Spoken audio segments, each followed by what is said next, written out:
What if everything you believed about reality was an illusion? Imagine waking up one day and realizing that the world around you is not as it seems.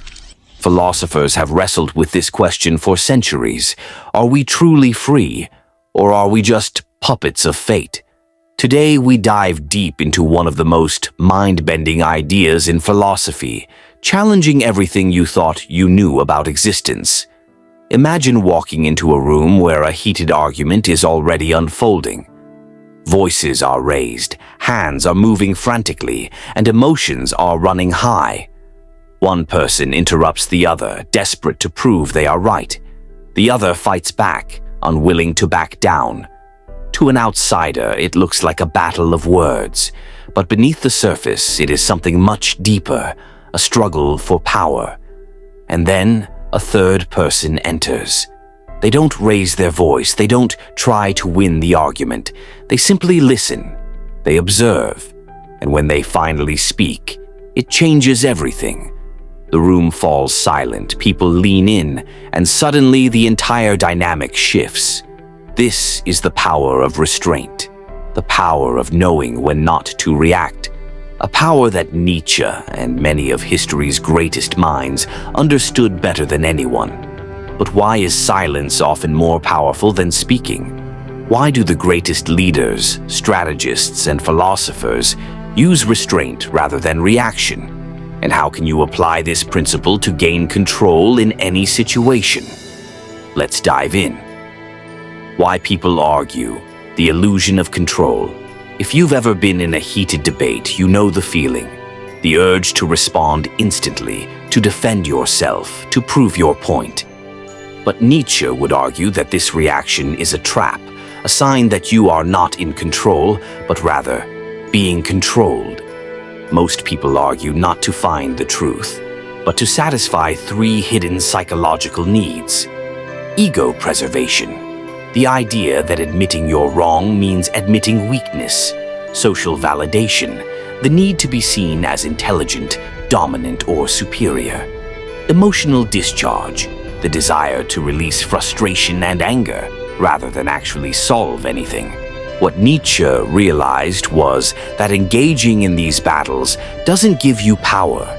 It surrenders it. The moment you react emotionally, you've already lost control. This is where his idea of the Übermensch comes in, the superior individual who rises above these petty struggles. The Übermensch does not argue just to argue. He does not need to prove his intelligence or superiority. His presence alone does that. His true strength lies in choosing when to engage and when to remain silent. The silent strategy, why restraint is a power move. Silence, when used strategically, is one of the most effective tools in human interaction. Here's why. It forces others to reveal more than they intended. It creates discomfort, which makes people second-guess their own words. It shifts control, turning the loudest voice into the weakest. This is something leaders, warriors, and even business moguls have used throughout history. Let's look at three figures who mastered the art of silent power. Marcus Aurelius, mastering internal control. As a Roman emperor and Stoic philosopher, Marcus Aurelius was constantly surrounded by conflict. Yet, unlike many rulers, he rarely reacted emotionally. He believed true power came from controlling one's own mind, not from controlling others. In his personal writings, he emphasized the power of restraint, writing, "You always have the option of having no opinion." Aurelius knew that by not reacting, he maintained control over himself, and therefore over any situation. His ability to remain calm and collected in the face of opposition made him one of the most respected leaders in history. Napoleon Bonaparte, the psychological battlefield. Napoleon was not just a military genius, he was a master of psychological warfare. He understood that battles were often won before the first shot was fired. One of his most effective tactics? Silence. Rather than rushing into battle unprepared, Napoleon would often allow his enemies to speak, argue, and reveal their strategies. He once said, "Never interrupt your enemy when he is making a mistake." By allowing his opponents to reveal their weaknesses first, he gained the upper hand without ever needing to engage in pointless arguments. Warren Buffett, the business mogul of silence. In the world of business, Warren Buffett is known for his patience and strategic restraint. Unlike many investors who react impulsively to market fluctuations, Buffett's philosophy is to observe, wait, and strike only when necessary. His approach to decision-making is based on a simple rule. The stock market is a device for transferring money from the impatient to the patient. By practicing restraint, Buffett has built one of the most successful investment empires in history. How to apply the silent strategy in your own life. Understanding the power of not reacting can transform the way you handle conflicts, negotiations, and even personal relationships. Here's how you can apply it. Pause before responding. Before engaging in any argument or debate, take a deep breath and ask yourself, am I reacting emotionally or am I controlling the situation?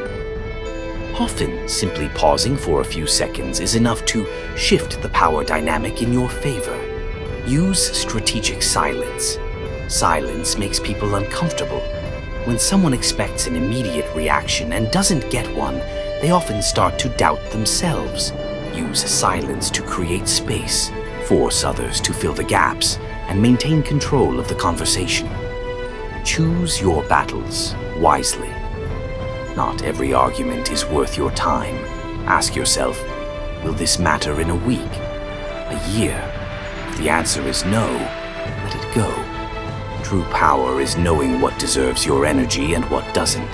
Listen more than you speak. Most people listen to respond, not to understand.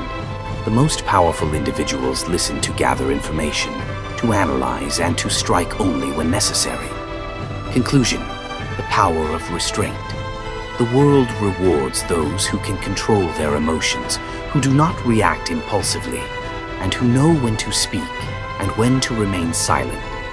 From Nietzsche's Übermensch to Marcus Aurelius, Napoleon, and Warren Buffett, history has shown us that true power is not found in the loudest voice, but in the most strategic mind. The next time you feel the urge to react, remember, silence is not weakness. It is a weapon, and those who master it master power itself.